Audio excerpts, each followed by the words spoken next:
Greater Noida में लगेगा सबसे बड़ा आर्ट एंड क्राफ्ट मेला, पहुंचेंगे सैकड़ों देशों के विजिटर और एक्सिबिटर।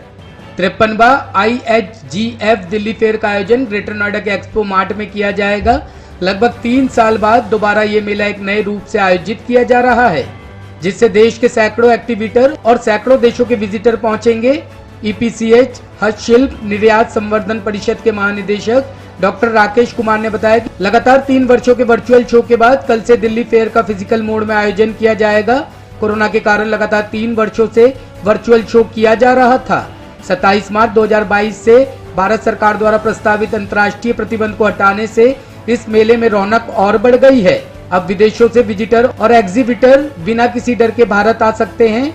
मेले में पूर्वोत्तर क्षेत्र, राजस्थान, लद्दाख, जम्मू कश्मीर, बिहार के शिल्प को दर्शाने वाले थीम मंडप विदेशी खरीदार समुदाय के लिए विशेष आकर्षण का केंद्र होगा। कोरोना के मद्देनजर मेले में आवश्यक सुरक्षा प्रोटोकॉल SOP के साथ WHO और सरकार द्वारा जारी नियमों का पालन किया जाएगा। मेले में आने के लिए 90 से अधिक देशों के विदेशी खरीदारों ने पहले से ही पंजीकरण कराया है।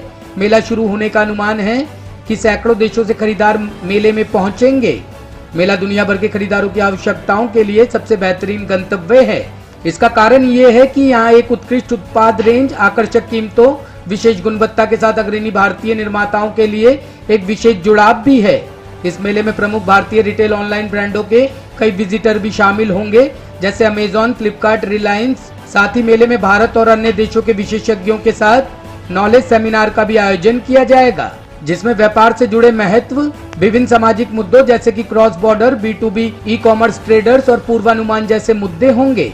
EPCS के महानिदेशक डॉक्टर राकेश कुमार ने कहा कि गौर करने लायक बात यह है कि महामारी के कारण जन्मी विषम परिस्थितियों के बावजूद हस्तशिल्प सेक्टर के मैन्युफैक्चरिंग और निर्यात जारी रखा। लगातार चलने वाले वर्चुअल ट्रेड शो के कारण खरीदार इससे जुड़ रहे हैं और महामारी के बाद हुए पहले 52वें IHGF मेला ऑटम 2021 में इस सेक्टर को 11 महीनों के दौरान 29,626.96 करोड़ हस्तशिल्प निर्यात के जरिए प्राप्त हुआ, जो कि वर्ष 2020-21 के दौरान 25,679.98 करोड़ से अधिक है। हमारा हैंडीक्राफ्ट ट्रेड फेयर 30 मार्च से 3 अप्रैल तक का है, जिसके अंदर लगभग 2600 एग्जीबिटर हैं।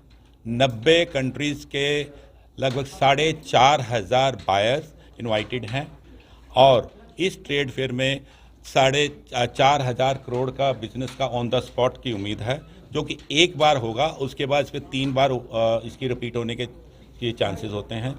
तो ये ट्रेड फेयर इंडस्ट्री के लिए, इंडिया की ग्रोथ के लिए, एम्प्लॉयमेंट जनरेशन के लिए one of the most important trade fair है और हम उम्मीद कर रहे हैं कि ये एक माइल का पत्थर, ये साबित होगा। Thank you very much. आपका क्वेश्चन है बहुत जेन्युइन है, वैलिड है, क्योंकि दिन ब दिन पेट्रोल और डीजल के रेट बढ़ रहे हैं और वो उसके अंदर प्रोडक्ट की वैल्यू पे असर आएगा ही आएगा। लेकिन एक अच्छा बिजनेसमैन जब ये देखता है उसके रॉ मटेरियल का या उसके प्रोडक्शन का उसका रेट बढ़ रहा है, तो उसको अपने खर्चों में कैसे कमी लाए ताकि रेट एक रीज़नेबल हो, उसको बिजनेस की कमी ना हो, उसको प्राइस वो दे जो मार्केट में उसको मिले और उसका प्रोडक्ट बिके। ये हर बिजनेसमैन की यही एक कला है कि उसको किस तरीके उस बढ़े हुए रेट को एब्जॉर्व करे और कंज्यूमर तक ना पहुँचे। यही बिजनेसमैन का काम है, वो उसको कवर कर लेता है अपने खर्चे घटाकर या बायर के साथ में उसके अंदर क्या कमी पेशी करके उस प्रोडक्ट को बनाए। Thank you. FTA और PTA ये 2 तरह के एग्रीमेंट होते हैं, जिसमें एक फ्री ट्रेड एग्रीमेंट होते हैं, उसके अलावा हमारे प्रेफरेंशियल ट्रेड एग्रीमेंट होते हैं। दोनों में ही जब एग्रीमेंट होते हैं उसके तहत अगर हमारे HS कोड जिन आइटम में हम लोग एक्सपोर्ट करते हैं उन्हीं आइटम में उन कंट्री से कुछ आइटम में, डिफरेंट आइटम में इंपोर्ट होता है, उसमें जिस तरह के टैरिफ डिसाइड होते हैं वो वास्तव में एक बहुत ही मदद उसमें हमारे निर्यात को मिलती है। वहाँ के जो इम्पोर्टर हैं वो लोग उन आइटम को ज़्यादा बाई करते हैं जहाँ पर फ्री ट्रेड रहता है, तो ऐसे में वहाँ हमारे आइटम दूसरे कम्पिटिटर कंट्री के मुकाबले ज़्यादा कम्पिटिटिव होते हैं और सेलेबल होते हैं। तो मैं समझता हूँ कि कोई भी इस तरह का FTA वो वेलकम स्टेप है। और इसके साथ ही मैं आपको ये बताना चाहूँगा कि रशिया में जिस तरह की आज की स्थिति है, उस स्थिति में अगर हमारा इंडिया रशिया रूबल ट्रेड जब होने वाला है, तो ऐसे में भी हम समझते हैं कि पोस्ट वार हम लोग रशिया को भी एक बड़ी मार्केट के तौर पर, हैंडीक्राफ्ट की मार्केट के तौर पर देख रहे हैं।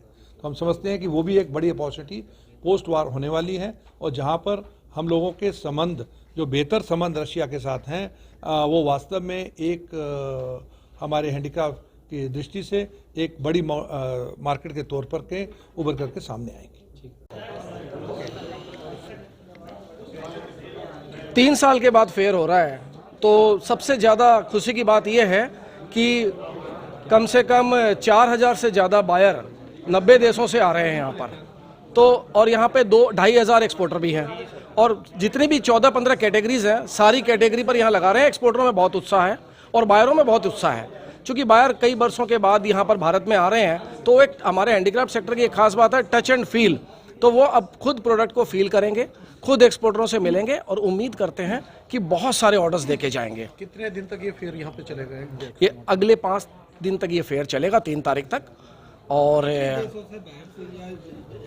90 देशों से बायर आ रहे हैं, जिसमें प्रमुख तौर पे अमेरिका और यूरोप के प्राय सभी देशों से यहाँ पे फॉरेन बायर्स आ रहे हैं।